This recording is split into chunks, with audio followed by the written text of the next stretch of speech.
Welcome to the Chalkboard, my fellow football nerds, for episode number 18 of Chalk Talk, brought to you by the Painted Lions. I'm your host, Shane Half, and you can follow me on Twitter at @halfandhalf_TPL. I'm joined by the best co-host in the game. You've seen him on the Tough Cover Pod, coming up in about an hour again. It is Mark Henry Jr. You can follow him on Twitter at @MarkHenryJr_. Mark, how are you doing today? I'm doing good. I'm looking forward to college football later on today, talking some NFL now for tomorrow's slate of games. And I am absolutely looking forward to not talking about basketball for the next hour because the Sixers ripped my heart out last night. So let's talk some Eagles. The Eagles never let me down, right?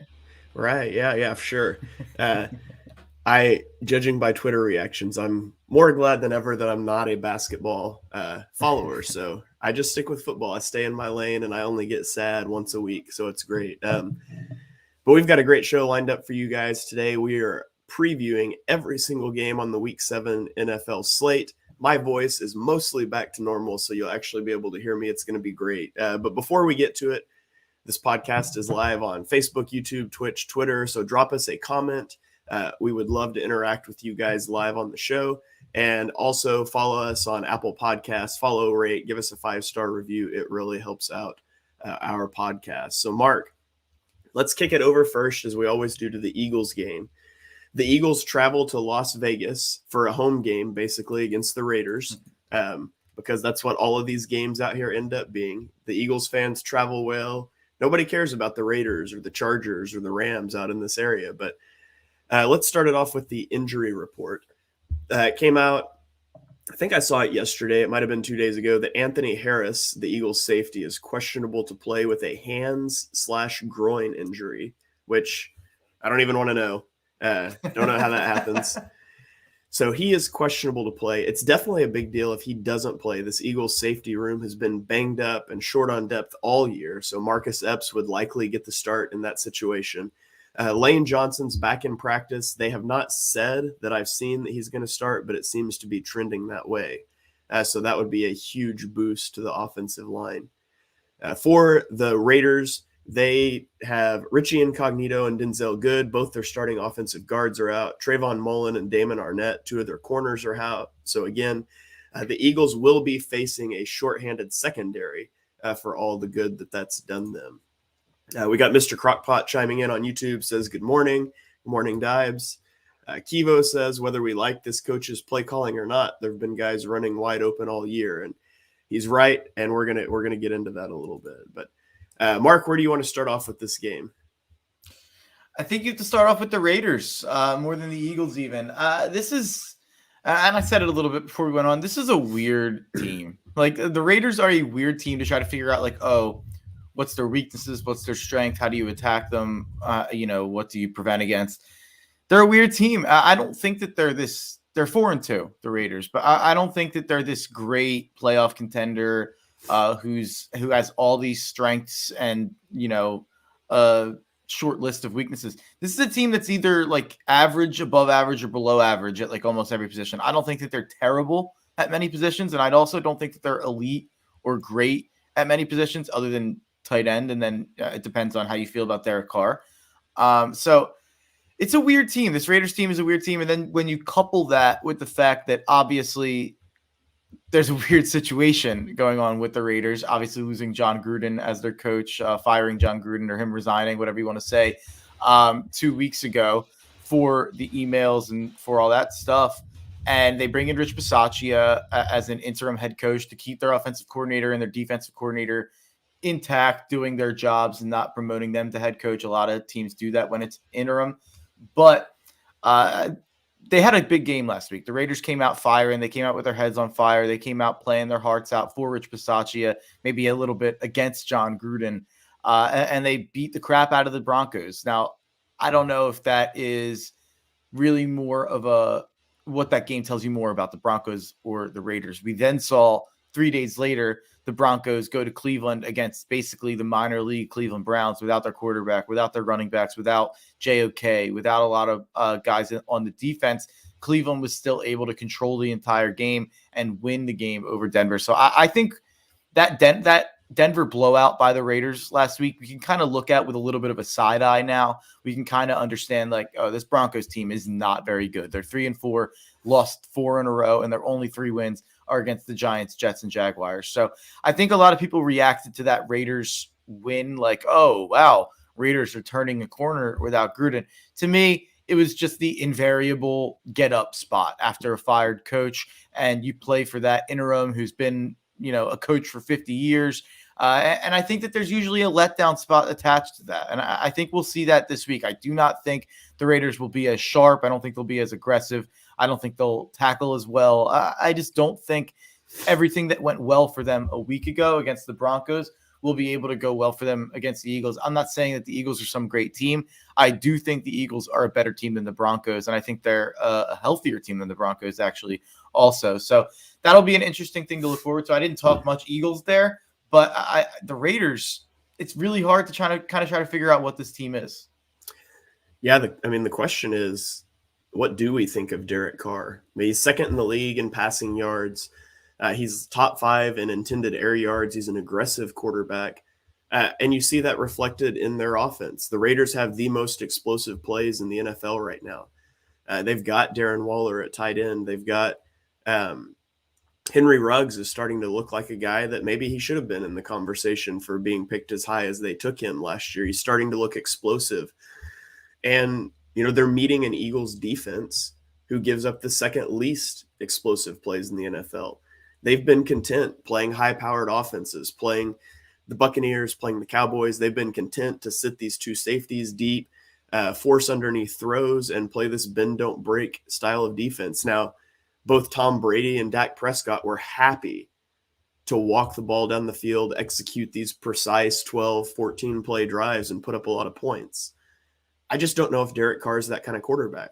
Is Derek Carr the guy who's going to be content to take his checkdowns, to slowly move the ball down the field without making a mistake? I don't know. And then we get into another one of these weird situations that we've been in all year where we're facing an elite tight end. Well, the Eagles have done phenomenal against elite tight ends. They shut down, Kyle Pitts. We're calling him elite, but they shut down Kyle Pitts. They shut down Travis Kelce. But then you have guys like, I forget not Dalton Schultz. Who's the other tight end in Dallas? Well, we struggled against the Dallas tight ends. It was Schultz, but I can't. Anyway, but yeah, like Jarwin, these tight ends. Yeah, Jarwin. These tight ends that aren't that good have really gone off on us. So, yeah, Kevo chimes in and says, shut down Waller and you have a 75% chance to win. Ruggs won't beat you by himself. And, the Eagles, how they have played tight ends this year, it just defies explanation. I don't understand how they haven't struggled against these really good tight ends with the linebackers and safeties they have, but then they've just been roasted by these tight ends that aren't as good. So I'm not sure what to expect there. But I do think this matchup plays favorably for the Eagles in that they can sit back and wait for Derek Carr to make mistakes, because I think he'll make some. I know it's hard to compare Waller to Pitts because Pitts is a rookie. I will say that Pitts did break out the last game he played before the bye, and he did kind of look like the guy we were expecting him to throughout the draft process. So maybe he's getting into the swing of things, but you do have to kind of look at the way that they played Pitts and the way that they played Kelce, and you have to imagine that they're going to try some of the same things against Darren Waller. Now, this might sound crazy in regards to Kelce, because I know how good Travis Kelce is, but Darren Waller is more athletic than Travis Kelce. Darren Waller is more of a wide receiver even than Travis Kelce. And I know Kelce gets hundreds of catches and a million touchdowns, million yards. A lot of that is due to Mahomes. And I'm not trying to take anything away from Kelce, but Darren Waller is an absolutely just a freak athletically. And that's something that's another reason that the Raiders have that big number of huge plays. He's not just a tight end of the last 20 years that's going to get you 15, 20 yards, a first down, a red zone target. This is a guy that could take it 60 yards. Like Darren Waller is a guy that could take it to the house at any time. So, yeah, they're going to have to do a good job against Waller. He's 100% the scariest part of this Raiders team. I think he's probably their best player.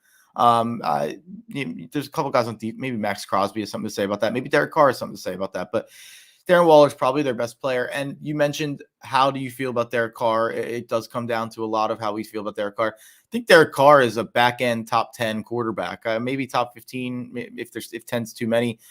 He's absolutely a top 15 quarterback, probably a top 10 quarterback. And I think that, the Raiders, usually when there's an interim coach and you're taking over a team, it's usually a team in peril. It's usually a team that's 3-10 and you're just coaching out the string. This is a weird situation because the Raiders have a chance to make the playoffs, even if I don't think their roster is all that fantastic. But when you have Derek Carr, when you have Darren Waller, and when you have Henry Ruggs, who is stepping into his role that they needed him to step into, those guys give you a chance in almost every game, and they give you a chance, especially when you're 4-2 already, to go and win 9 games, go and win 10 games, and make the playoffs. Now, this is a big game for the Raiders, just like it's a big game for the Eagles. I feel like this is kind of a "are you real" game for the Raiders. Like, this is a check. Like, can you handle your business against the team that you're favored against? Obviously, they're a 3-point favorite now. Vegas is giving the Raiders those 3 points in Las Vegas, which probably means that in Philadelphia, the Eagles would be a 3-point favorite. So that means that Vegas probably looks at these teams about equal. They think these teams are 50-50. So even more, this is a big test for the Las Vegas Raiders to figure out where they are in the league. Was that win last week a fluke? Were those 2 losses after their 3-game winning streak really more what they were? It's going to be interesting to see, and kind of something that's funny about the whole storyline with Gruden being gone and all these coaches kind of picking up the pieces. All these guys are Gruden guys. Like, all these guys are like, Greg Olson's been coaching under Gruden for years. The guy that took over, Rich Bisaccia, a head coach, has been coaching under Gruden for years. It's kind of interesting because it's like these players are supposed to come out and play hard against Gruden, and it looks like they did that in week 1 and play hard for Bisaccia and the new staff. But these guys are all probably like texting Gruden after the games. Like, it's kind of just bizarre. It's a bizarre situation where it's just, you don't know how long that motivation can last for. You don't know how long that extra oomph, that extra enthusiasm can last for in Las Vegas. And I think there's a big letdown game coming, and I think this is a game that the Eagles win. I really do feel confident that the Eagles win this game. Yeah, and you flip to the other aspect of the Raiders offense, which is their rushing attack. And it's really just not a threat. They've got one of the worst rushing attacks in the league. I think I looked it up. It was like 3.3 yards per carry on the season, which is the lowest in the NFL. And so Josh Jacobs has been banged up, so that's been part of that. They've been using Kenyon Drake. They even used a little bit of Peyton Barber. So, but Josh Jacobs has not been fantastic while healthy. Right. And so I think it gives the Eagles an opportunity to really key in on the pass with their rush, not have to worry too much about, their run fits, which has obviously been a concern at this team for points. And then the Raiders' offensive line is just decimated. It started this offseason when they, for some reason, just seemed to fire sale their offensive line for no reason. But, they draft Alex Leatherwood, which was a head-scratching pick, and he was, predictably awful at right tackle. And now injuries have kicked him into right guard. So not only was he bad at the position he was drafted at, he's moving positions. I didn't know he moved to guard. Yeah, he's playing right guard now. And it's not like they would rather have him at right tackle, but they're down 2 guards. So they kicked him inside. The only week 1 starter they have left at their starting spot is Colton Miller at left tackle.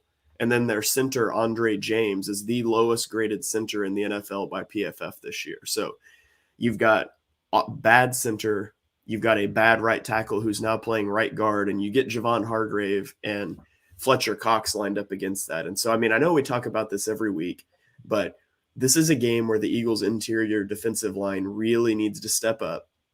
We need to see pressure on Derek Carr. And then, you just got to play some coverage behind it and see if you can do enough, force some turnovers. I think there will certainly be plays to be made there. As I don't think, like I said before, I don't think Derek Carr is going to be content to walk the ball down the field on 5-yard passes. And so you're going to have some opportunities, and you just have to capitalize on those. Yeah, you definitely are going to have some opportunities to make some plays, make a turnover here and there, whether that be deep or whether that be short. You're going to have to get after Carr. Like you said, that's one of the most important things here. Derek Carr is not someone who's pristine under pressure. I wouldn't say he's like a Kirk Cousins type figure where he turtles into sacks and really changes his game against sacks. But he is someone who he's not, Russell Wilson against the blitz. You can't blitz Russell Wilson. That's kind of like a legendary thing. He's not someone who is just going to take the blitz and find the guy that's open that you're not covering and pinpoint that right away every time. You're going to be able to make him make mistakes if you blitz him enough and if you get to him enough. So that's going to be something that's very important. If I'm looking at the other side of the ball for the Eagles, and you're looking at, obviously, they traded Zach Ertz this week. I don't think either of us think that has a massive impact on the offense currently, and think that has a massive impact on the productivity of the offense and the receivers that will get the target share that, he especially now that Dallas Goedert, he is going to play. He's cleared COVID protocol. So that's also a boost for the Eagles offense that we didn't mention on the injury report. Yeah, absolutely. I mean, Goddard is so important, especially now without Ertz. So I guess my question is, with Ertz being, in Arizona with that trade, he has had games with 6+ targets this year. Do you think that target share just transfers right over to Dallas Goedert? I know that Sirianni mentioned the backups possibly getting reps. And he also more so mentioned that he thinks Dallas Goedert will be an incredibly important part of this team going forward, and an integral part of this offense going forward.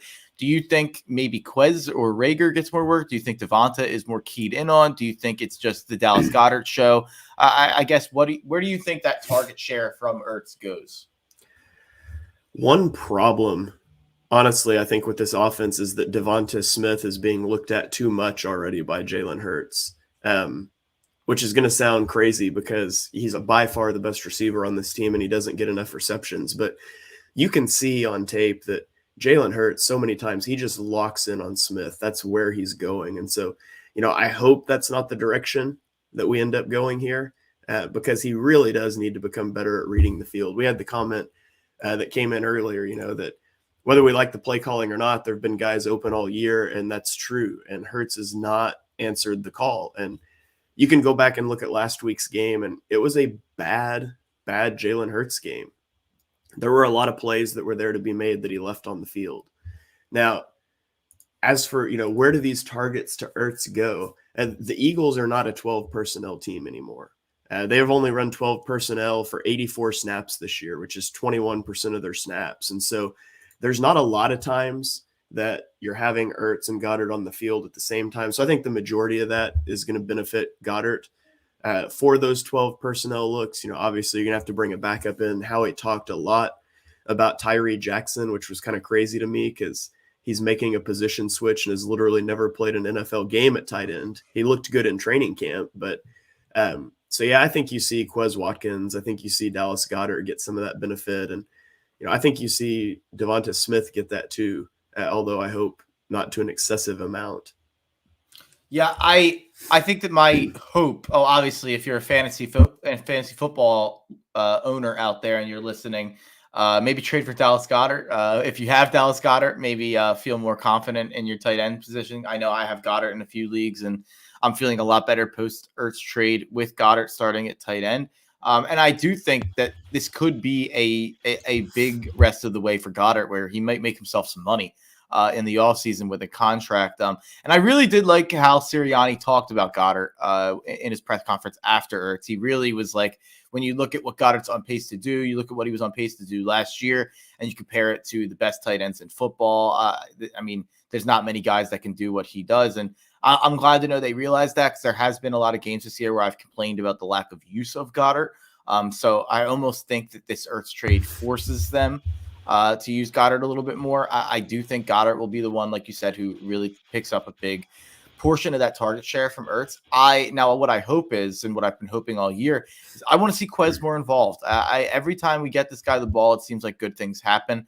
So I would like to see Quez get more involved in the offense, maybe not just bubble screens, maybe not just gadget plays, but maybe even using him as a real receiver. He made that play I think it was last week, down the field with that catch. And, I think that we can use Quez in a variety of ways that we maybe necessarily haven't used him yet, or maybe we've put him too far into that gadget role, or too far into that get the ball to him in space role. And I almost would like to see them just use him more of as a traditional receiver and see what he can do and see how he is out there. Yeah. And then another big matchup to watch this week is going to be Max Crosby and Yannick Ngakoue against whoever ends up playing at offensive tackle for us. If Lane starts, Mailata is going to move back to left tackle. That's obviously the best case scenario. But Lane doesn't get an easy game to settle back in. Crosby has been on a tear this year. And I'm really interested to see Jordan Mailata against Yannick Ngakoue. Mailata is this athletic, he's this powerful guy, but he is still learning the position. And so there's been some footwork issues that he's worked through. And, typically we talk about Andre Dillard is going to struggle with bull rushers. Well, if Mailata struggles, it's going to be against a finesse rusher, a speed rusher off the edge. And that's exactly what Ngakoue is. Yeah. And so I'm really interested to see that matchup play out over 4 quarters. I was going to ask how Ngakoue has been this year. But before we answer that, Kevo, great comments from Kevo today. Ertz being gone should balance this offense out much more. It's bullcrap that Hurts can't run traditional offense. Go back to that Arizona game. I will say, if you ever get nervous about Hurts or have any doubts about Hurts, go watch that Arizona game. He did make some plays that make you be like, "Ooh, maybe." But yeah, go back to that Arizona game. Sirianni needs to open up the playbook, stop handcuff. And he said, and agreeing with my Quez point, I think, and Rager should be used more like how ATL uses Cordero Patterson. Well, I agree completely on that first comment. The one thing I'll say about Cordero Patterson is it took like 14 years for an NFL team to figure out how to use Cordero Patterson. Atlanta has figured that out, but I can't blame Sirianni for not being able to use Rager like that because no one's used Cordero until this year like that. I honestly think Quez can do everything Rager can do and do it better. Maybe that's incorrect, but I feel like he's a similar receiver and can do everything he can do. So if they were going to use Rager like Cordero Patterson, I'd probably rather just use Quez. But maybe I'm biased. I think Quez is just a better football player all around. I mean, he's faster. He runs better routes. He's got better hands. There's not an aspect, if you compare the two, there's not really an aspect I can think of that I would prefer Rager. Yeah, I agree completely. And I think that there's still people who are bullish on Rager, and I think that there's still people who kind of roll their eyes at Quez. And Quez is the second best receiver on this team, and it's not close to me. So I would like to see Quez get used more. And to his point, where Sirianni needs to open up the playbook, I agree with that. And I've said it many times. I've said it that Jalen Hurts looks so good when we get down from behind. Jalen Hurts looks so good in the third and fourth quarter when he's kind of free to run, when we're sending guys deeper and we're taking corners and safeties away from the line of scrimmage, and it gives you more room to make some plays happen if you're Jalen Hurts, whether that be scrambling around in the pocket and making a throw on the run, or whether that be being able to run and being able to get a first down. But yeah, I would love to see a different offense in this game. I don't want to see as many RPOs. So I would like to see some more, up tempo, move it down the field offense where we also let Jalen Hurts maybe run the ball a little bit more in a less designed fashion. See, I understand what you're saying there. I don't think that's opening the playbook up, though. I think we're getting behind, and so we start going tempo. That's fair. We start calling verticals. We start playing backyard football. And you're right. That's where Hurts excels, and that should be doing that more. But I really think that's honestly condensing the playbook more, which is a problem. It's problematic. I mean, we go back to Sirianni's comment about the RPOs that he said it's easier for a quarterback to read one guy post-snap than the whole defense pre-snap. Like, regardless of if it is accurate or not, and I can tell you from watching film, I think it is, he feels handcuffed by Jalen Hurts' inability to read the field and deliver the ball. And, at a certain point, like, this year is about finding out what Hurts is. You do have to open that up. See if he can be the quarterback that you're going to need him to be. But yeah, I mean, there's no doubt that the Eagles play better later in these games when they have to start going tempo, when they have to push, when they get more aggressive. The screen game just needs to go away. I'm tired of it. And to be honest, like we've talked about it at length on previous podcasts, Jalen Hurts is just not good at executing these RPOs. I don't know if he's not processing the reads. I'm not sure what it is, but he's not good at processing those. We need to do something else. Yeah, and I'm not saying they have to play backyard football, as you called it, for the whole time, or have to play up-tempo, or have to play no huddle, or I'm not saying that has to be the whole time. I'm just saying we have to incorporate some of those concepts on a more regular basis and a more consistent basis into the first half. And into games that are still in question. So I'm not saying that they have to go for verts all the time, but I do think mixing it in with some of those RPOs and taking out just a certain percentage of those RPOs would be helpful. You said that that Sirianni's being handcuffed by Hurts, and I think that's fair.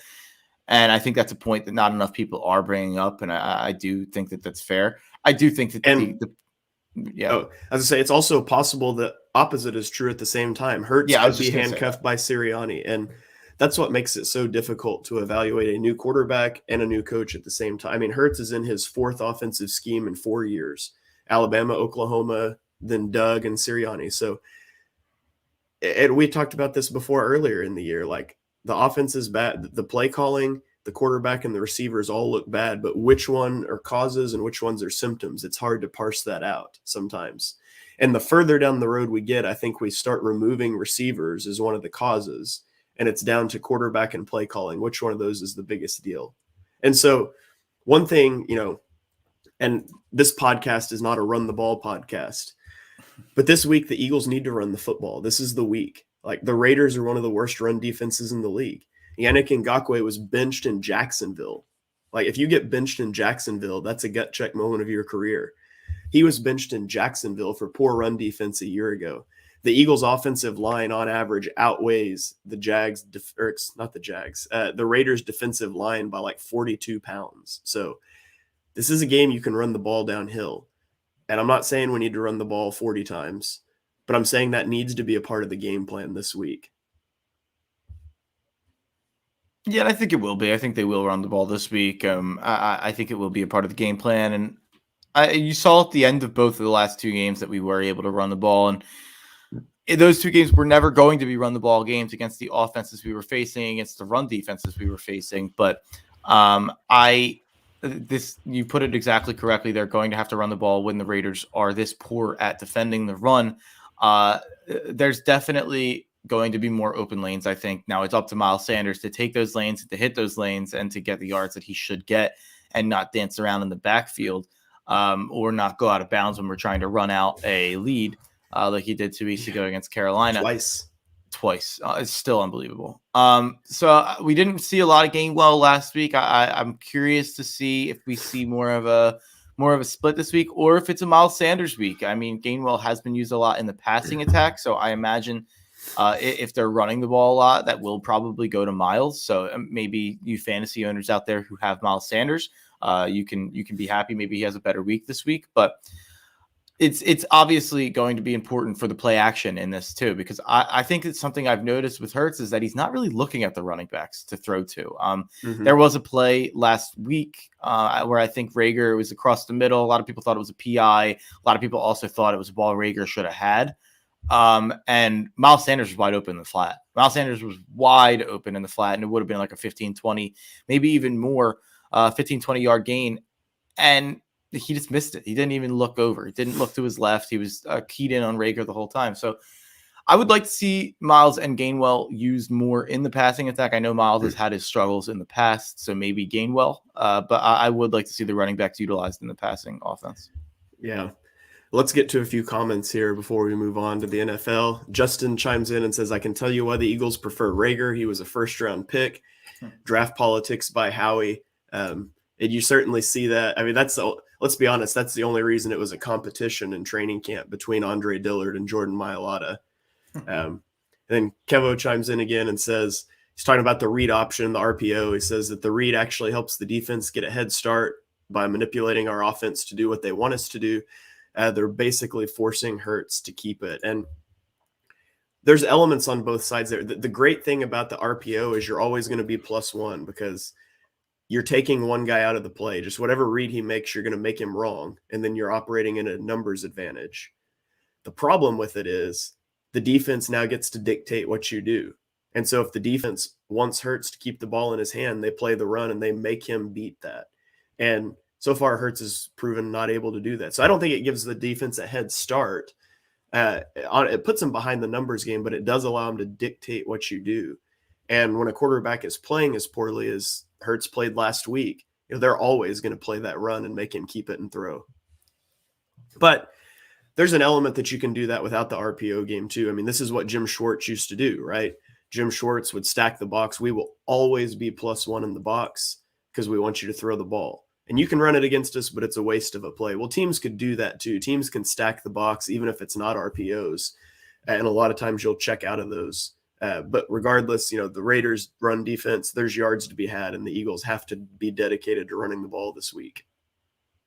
Yeah, they're definitely going to have to run the ball. Okay.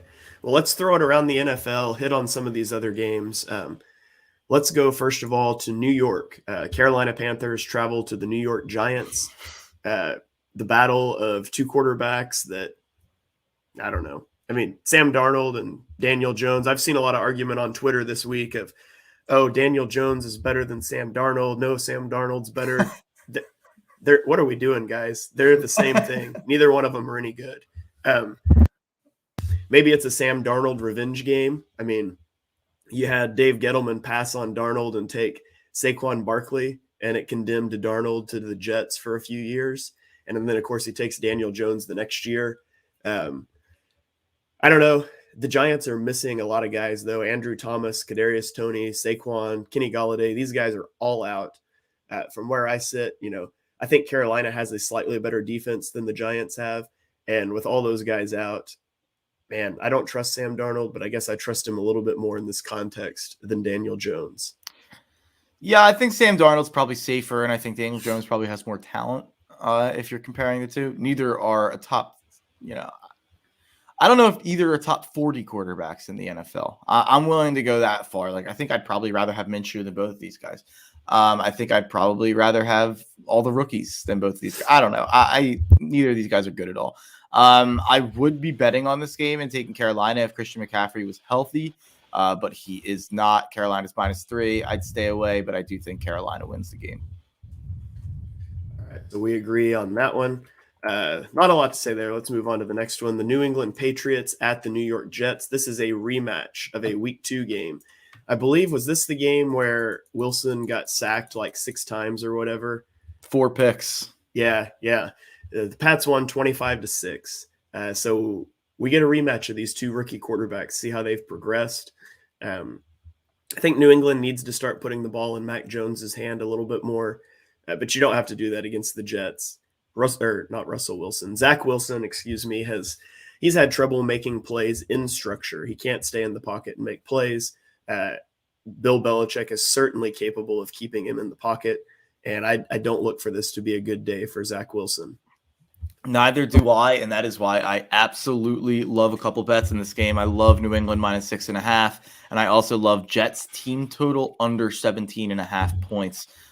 This is a game that Week 2 in New York. The Patriots won 25-6 in a game, like you said. Wilson took 6 sacks, threw 4 picks.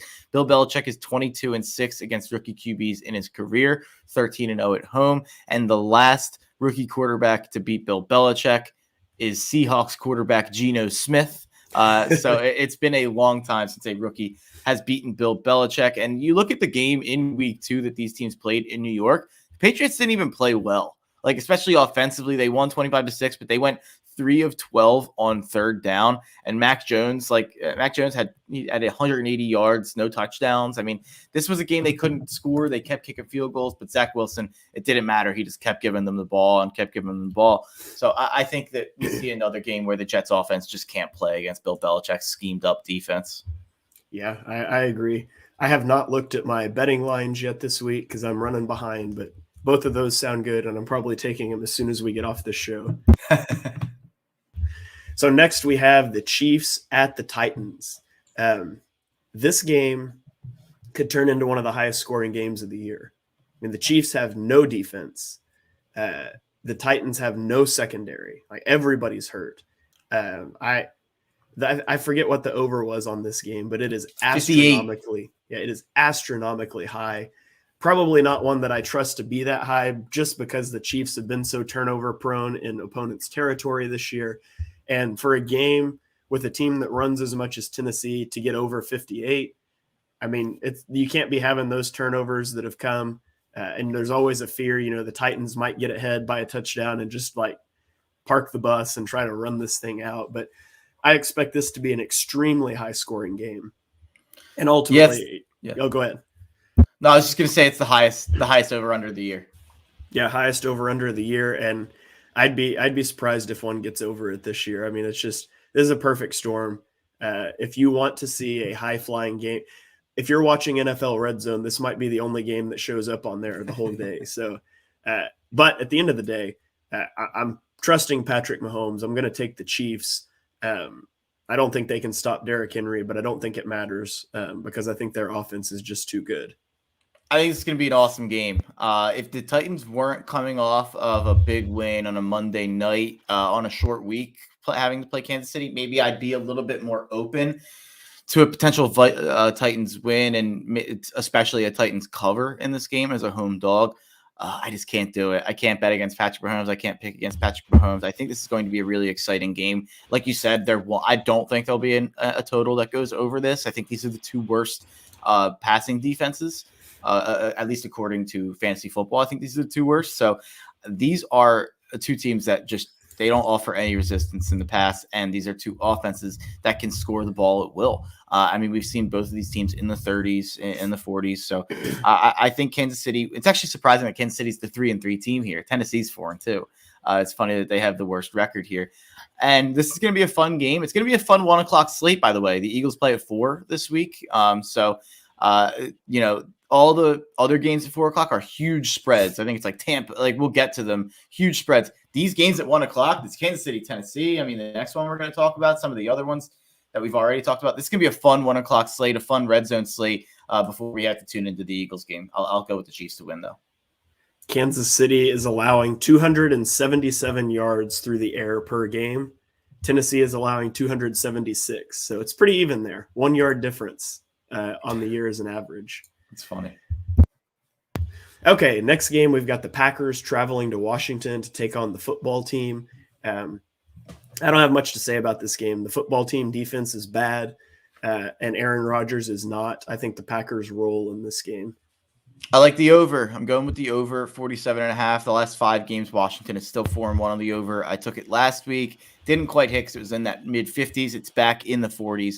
And like you said, the Kansas City turnovers in the red zone were what killed that over. So it could kill another over here if Washington can't keep the ball. But I like over 47.5. I'll take the over and I'll ride with the Heineke Hive, even though it's been a rough. There's not a lot of bees left in the hive now. I'm alone as the Heineke guy, but I'll stick with it. I think he puts up points this week, but I think Green Bay. I think Green Bay could put up 50. You know who should have traded a 6th-round pick for Gardner Minshew? Washington. Well, about 30 teams, but Washington for sure. Kevo says take the over on the Devontae Adams receiving yards. It's probably 30. I do feel like Vegas just has not adjusted to Washington's defense being as poor as they are. But yeah, the over is a great bet. I'm not sure what the Adams receiving yards is. Kevo says Heineke is like a poor man's Jalen Hurts. And so far, Jalen Hurts has been like a poor man's something else. I don't know. Poor man's Lamar Jackson? Yeah. Very poor man's Lamar Jackson. Homeless. Homeless man's Lamar Jackson. That's going to make it into the episode title on Apple Podcasts. But okay, so moving on, we have the Miami Dolphins at the Atlanta Falcons. Miami, obviously coming off of an embarrassing loss in London against the Jags. But people don't understand that. Maybe they do understand, but don't care. Miami was missing both of their starting corners and 2 of their top 3 receivers. The top receiver they had was a rookie. So they have the distraction of the Deshaun Watson rumors, but they get these players back. So they're back closer to full strength, but they're dealing with some off-field distractions perhaps. Meanwhile, the Falcons, they're coming off of a bye, while Miami is coming off a jet lag. So what do you make of this one? Yeah, you summed it up right at the end with really why I like Atlanta. Coming off the bye against Miami, coming back from London. I did have a stat here. Yeah, road favorites, which Atlanta is here. Atlanta's -2.5 at Miami. Road favorites are 64, 33, and 2, hitting at a 66% clip against the spread since 2003. And also Miami has been outgained by 128 yards per game, while Atlanta has been outgained by 7 yards per game. I know a lot of people think Atlanta is this terrible, awful team. I actually think Atlanta ends up probably winning like 6 games this year. I don't think that they're the Jaguars. I mean, they already have 2. So I don't think that they're some terrible team who's going to win, 3 games and be terrible for the whole year. I think this offense is kind of figuring it out. They won their game last week without Calvin Ridley. Cordell Patterson is absolutely breaking out, as we mentioned earlier. And Kyle Pitts is kind of seemingly figuring it out as the season goes along, getting better and better. I expect a big Pitts game on Sunday. I expect a big Ridley game in his return. I like the Falcons -2.5, and I like them a lot at -2.5. Yeah, I'm with the Falcons on this one too. I think they're a team trending up, and the Dolphins are a team that's trending down. So, Agreed. Although they do get a boost, from these guys coming off of injury, but I'm not going to rely on that. So I've got the Falcons as well. I have a confession to make. What's that? I think I'm willing to throw in the towel on Tua. I think I'm there at this point. It's not great. This has been a long journey for us to get you there. I know. It's probably going to take like one more bad week in front of my face. So this Atlanta game, you know what? I'll say this. I'm on my last straw. With Tua. This is a big game this week for me and Tua's relationship. All right. I anxiously await our discussion about Tua on the review pod. We'll see how that goes. For sure. I do love how they bring their quarterback. They put him in coming off of IR in an international game against a bad run defense, and they ask him to throw the ball 47 times. And then right after the game, it's like, yeah, we don't really trust him. We're going to try to trade for somebody. Like, what? Like, if you don't trust your quarterback, why are you throwing 47 times against an atrocious run defense in his first game back? But yeah. They have not handled him well, and I'm definitely starting to have some questions about Flores, or at least whoever Flores is putting in charge to run the offense. This is a bad season for Flores. I know Flores has been a really good coach in the past and a guy that I've had really high opinion of in the past. I'm starting to get a little nervous about this whole Dolphins operation. Yeah, I've been really high on Flores as well. So it's not just because of the Eagles' first-round pick, all these other things. Tua, my thoughts about Flores, it's really interesting to see how this plays out from my standpoint over the rest of this year. No, same with me.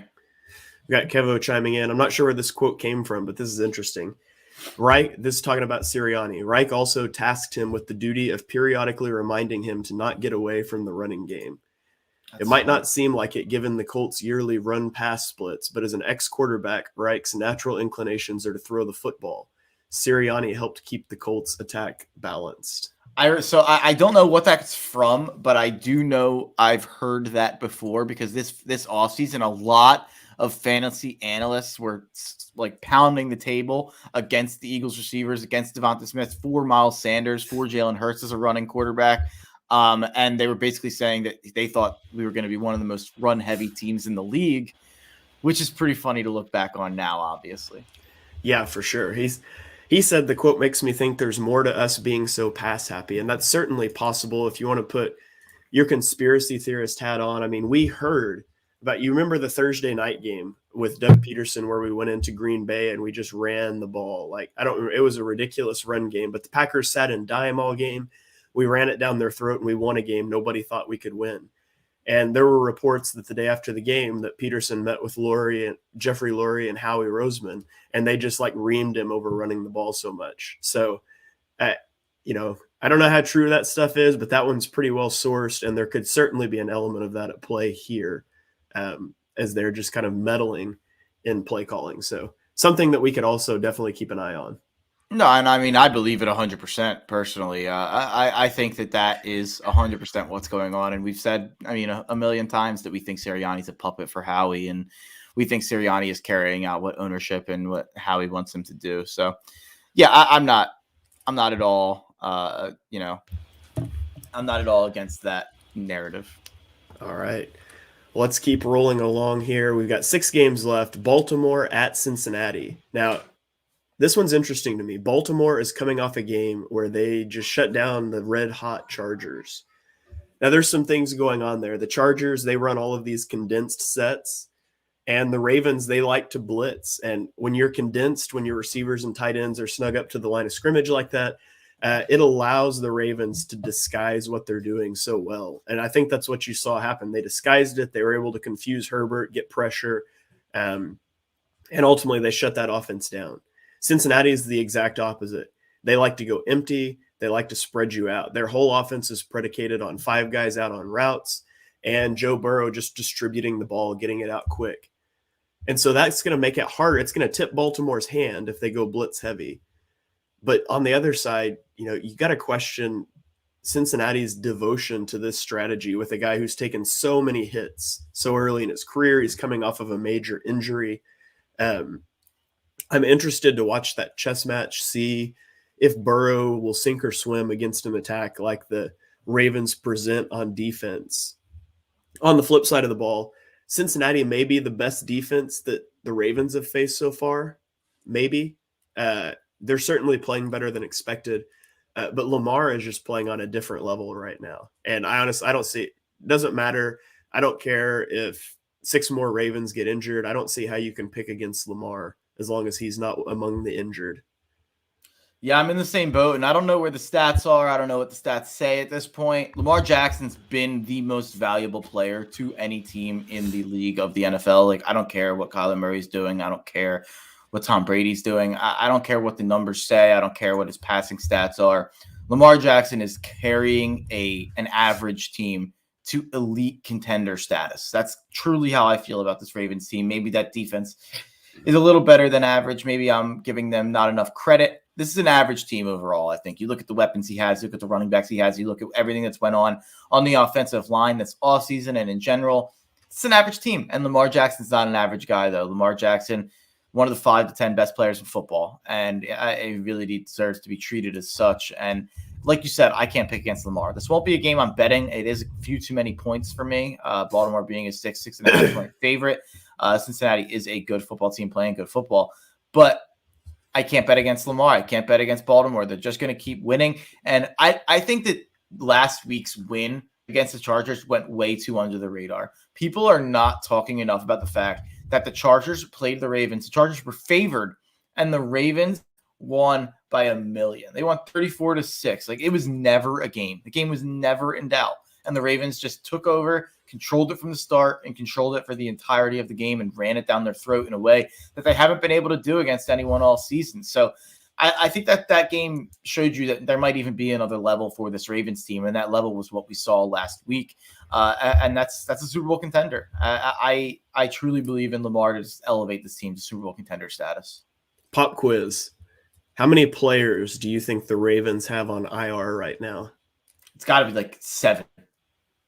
15. Oh, my God. The Ravens have 15 players on IR, and they keep winning. It's just absurd. Like, you keep thinking, like, eventually the injuries will catch up to the Ravens like they would any other team, and they just don't. And it's because Lamar Jackson, he's just a unique quarterback, and he puts that offense on his back, and it's incredible to watch. Well, I'm sharing a screen real quick because someone on ESPN this week decided to trash Lamar Jackson after losing 34-6, or after winning 34-6. And it's everyone's favorite. It's Stephen A. Smith. And he said this was the first thing he tweeted out on his Monday football review show after a 34-6 Ravens win. It's a video complaining about Lamar Jackson's playoff stats. And it's, I still have questions about Lamar Jackson. Well, guess what Lamar Jackson can't do in week 6? Win a Super Bowl. No one's ever done it. No one's ever won a Super Bowl in regular season week 6. So I know what the use is to bring up his playoff stats after a week 6 34-6 win in the midst of a 5-game winning streak with a team that hasn't lost since week 1. So I don't really know what the use is. The goalposts will always move for Lamar Jackson. The goalposts originally were the guy can't win a playoff game. It's immediately been forgotten, by the way, that he beat the Titans in the playoffs last year. I don't think anyone remembers that anymore. People only remember the next game, and they think that was the wild card round. It wasn't. The Ravens won a playoff game. I think they might have won it in overtime. I'd be wrong about that. But Lamar Jackson is an absolute superstar, and people are just going to keep hating on him no matter what he does. And that's fine. He's just going to keep winning, and that's what he does. But maybe don't do a flip into the end zone and hurt your back again. Let's not do that one. Maybe get vaccinated too, Lamar. So yeah. Well, yeah. Okay. The Rams at the Lions. Jared Goff revenge game in Detroit. No. No. Yeah, I mean, as many veiled shots as Sean McVay has taken at Jared Goff in interviews after a game, I can't wait to hear his post-game presser after they beat the Lions by like 30. Should be interesting. It's going to be ugly. This is going to be ugly, ugly, ugly. He's already got his head coach now is the Lions head coach, Dan Campbell, calling him out. And now he's going back to McVay. Jared Goff's just got to be like, I'm not that bad. Come on, guys. Like, it's got to be so depressing to be Jared Goff right now, watching Matthew Stafford succeed in LA and just failing miserably in Detroit. It's you got to feel bad for the guy. Goff is just like, why could I not get traded to Denver? I know, seriously. Yeah. Okay, Arizona, another game that there's equally little to talk about. The undefeated Cardinals at the Texans. I mean, blowout. Kyler Murray could not play this game, and they'd probably still win. I agree. I did see J.J. Watt. I don't know what your J.J. Watt opinions are. I get a little annoyed at him for being like just fully aware of where a camera is at all times. And at the end of last game, he was walking around the sideline being, what excuses are they going to make now? What excuses are they going to make now? Maybe we're just better. Maybe we're just good. It's like, all right, Arizona, you got Houston on the schedule now. Like, I'm excited for next week. I believe Arizona plays Green Bay. I think that will be a measuring stick game for Arizona and trying to determine if Arizona is a legitimate contender, where Arizona stands in the NFC. I think that'll be fun to watch next week. I think it's in Arizona too. So that'll be a big game. Obviously, there's not much to say here. Davis Mills is not coming in and winning this game, if I had to guess. Well, and after Green Bay, they go to San Francisco versus Carolina to Seattle, and then they hit their bye. So if they can get by Green Bay, very possible they're sitting 11-0 at their bye week, which would just be incredible for a team that you and I both picked to finish last in the NFC West. Sure. I mean, I picked them to finish last with a 10-7 record and still make the playoffs, which is an absurd thought, but just not what we expected, mainly because of Cliff Kingsbury. But yeah, they won without Kingsbury last week. Bigger, too, so. More convincingly. Yeah, I don't even know how important Kingsbury is. It'd be Kingsbury gets fired after this year because they go to the Super Bowl and lose, and they point to, remember that game you had COVID and we won by the biggest margin all year? Yeah, we're better without you. I don't know. Okay, Tampa Bay Buccaneers at the Chicago Bears. I tweeted this out watching the Denver game the other night. Like, you got to remember that Denver passed on Justin Fields, and that just looks terrible because their offense is atrocious now with Teddy Bridgewater. He's no longer being that game manager they need him to be, but Justin Fields hasn't been great. We talked about him as the anti-Kirk Cousins last week, that his box score doesn't look great, but his film, it kind of excites you, but he is not ready to win a shootout. And to be honest, it's probably going to be a long day for him because that Bucs defense is pretty good. And the Bucs are coming off of a long week, the extra time to prepare. I think the Bucs win this one pretty big. Yeah, the only thing that the Bucs are going to win this game. The only thing that matters in this game is how Justin Fields looks. That's all that really matters, and that's all that's going to matter. Is this a game where Justin Fields can keep up in a shootout and impress us, and it can kind of be a break?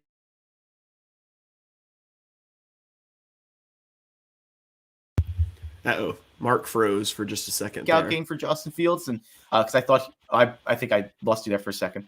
But Justin Fields, I think he's going to show us this week who he thought he would be in year one. When I came into this year, I thought Justin Fields was one of the more NFL-ready quarterbacks I'd seen as a rookie. He has not shown that yet. So I do think there's a chance I'll say this week. There's a difference between being NFL ready and being Matt Nagy ready. And nobody is Matt Nagy ready. That's definitely fair. And the same thing goes for Trevor with Urban down there. And these rookie QBs do seem to, besides Trey Lance, who is with Shanahan, so he doesn't really have a lot of excuses. These rookie QBs have really gotten handed a rough deck. And I will even give Trey Lance some credit. He went against Arizona. He went against a really good team. And he also wasn't as NFL ready coming out of North Dakota State as some of these other guys were, in my opinion. So these rookie QBs have really been handed a rough, kind of a rough deck.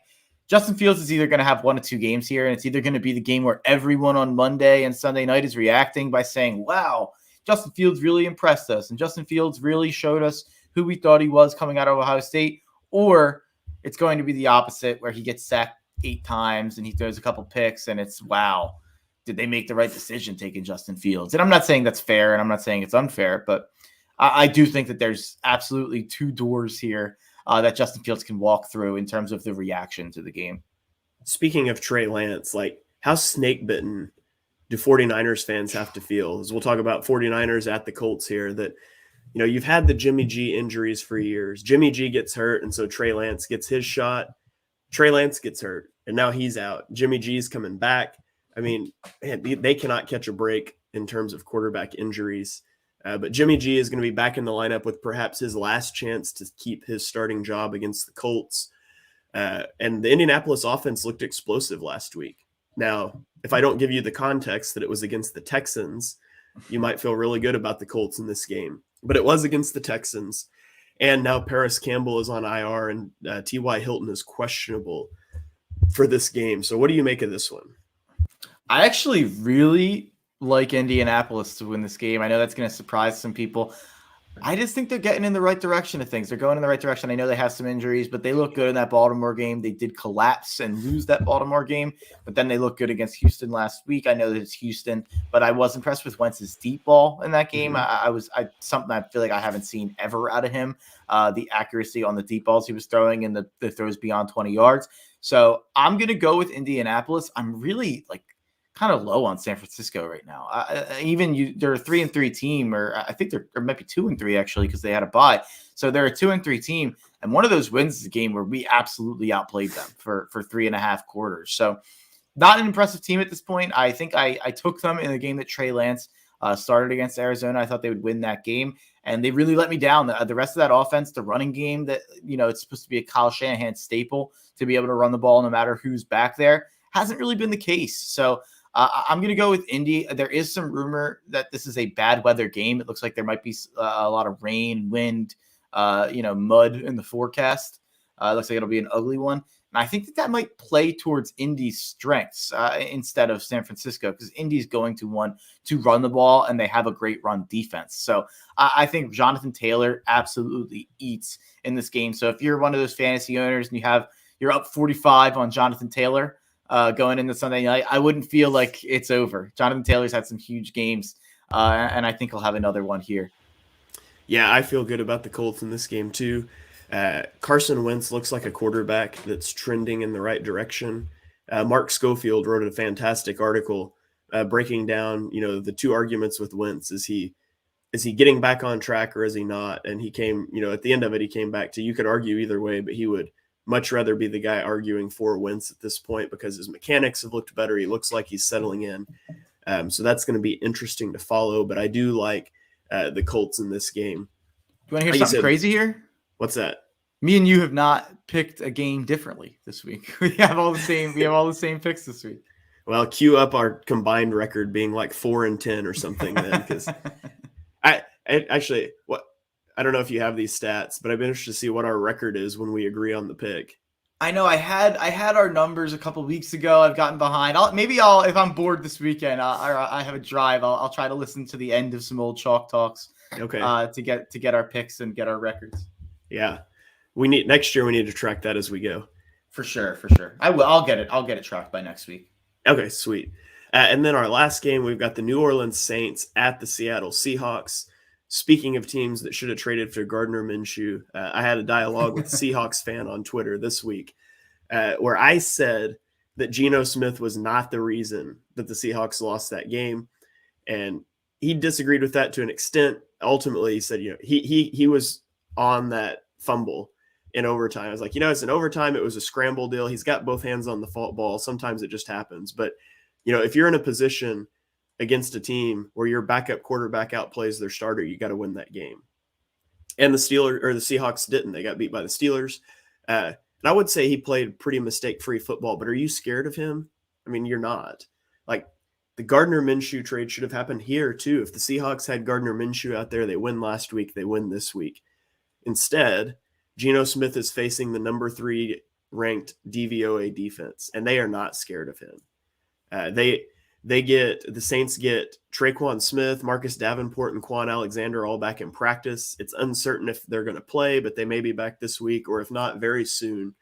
It seems to me New Orleans is a team trending up. Seattle is a team trending down, and it's crazy think about the fact that we talked about this division potentially having all 4 teams make the playoffs. And in week 7, 2 of them are already falling out of it completely.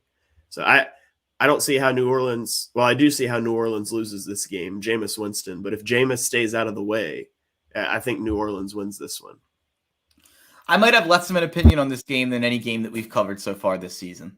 I actually have like no idea who wins this game. Like I could see it being just one of those stupid, it's like, oh, Seattle won a home game at night and, it was ugly and they won 17-14. Like, oh, I guess like I could see that, or I could see New Orleans winning this game, 31-10. Like I could see almost any scenario playing out in this game. I didn't get a chance. I think I fell asleep at halftime last week during that Geno Smith Steelers game. So I didn't get to see the very end. I obviously saw the highlights, but yeah, I would tend to agree with you that I wouldn't blame Geno Smith for that loss, but they probably do win the game with Minshew, and they definitely win the game with Russell Wilson, obviously. And if you're the NFL, you've got to be pissed off that Russell Wilson goes out for the second half of a Thursday night football game, misses a Sunday night football game, and is now missing a Monday night football game. Like you schedule Seattle 3 straight weeks in primetime, and you get 2.5 games of Geno. Like that's rough for the NFL. I almost wish you could flex one of these Sunday or Monday night games out. Neither are terrible. It's like Indy, San Fran. It's not Jacksonville, Houston. And same thing here with New Orleans, Seattle, but neither are exactly sexy. Neither are juicy games. Like I don't know how hard I'll stay up to watch either of these games. Yeah. There's a lot of good games this week and none of them are primetime games. Yeah, exactly put. I don't even think I made a pick, though. I'll take New Orleans. Oh, sure. I don't know. I'll take New Orleans. They're favored. Vegas usually knows what they're doing. I have no idea. Yeah. I mean, this is a battle of a backup quarterback versus another backup quarterback that for some reason people still think can start sometimes. So who knows what's going to happen? It could be wild. Yeah, it's going to be a weird game. You just know already it's going to be a weird game. Yeah. All right. Well, that's going to about wrap it up here. Mark, do you have any final thoughts for us before we get out of here? Not much. Just come check out the Tough Cover podcast in 10 minutes. I'm giving out my picks for week 8 in college football. And I also have a pick for an NBA game tonight. So come check that out. We've been red hot. So hopefully we'll continue that today. I'm excited to go watch future number 1 overall draft pick Caleb Williams play some football today for Oklahoma. Who they playing? Oklahoma? They play Texas Tech. Texas Tech, yep. So it's been very interesting to follow that story where, Rattler gets benched and then they won't say he's benched and then they kick media out of practice so nobody says he's benched and he's not taking the reps with the ones. Like the whole charade is just weird. Someone climbed the fence, right?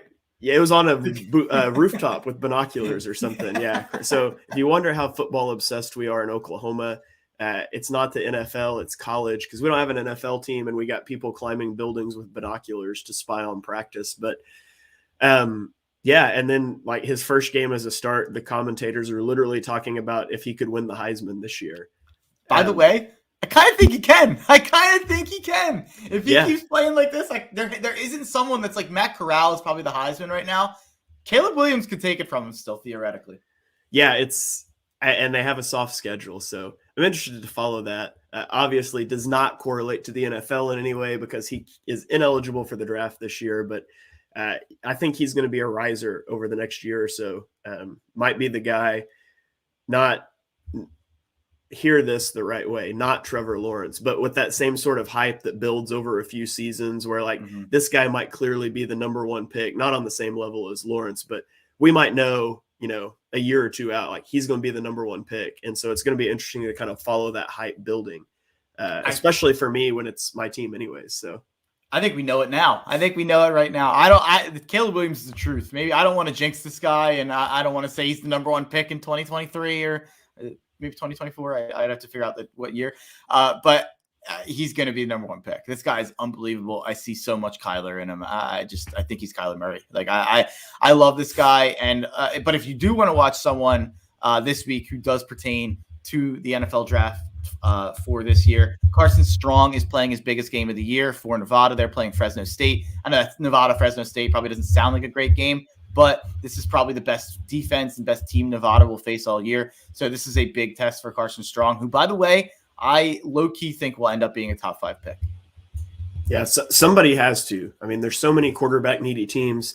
Somebody has to rise up those boards. And we'll definitely break down some draft stuff in the offseason, do some positional rankings and stuff. But he is definitely a guy that could rise up those boards. He's got that profile that teams like.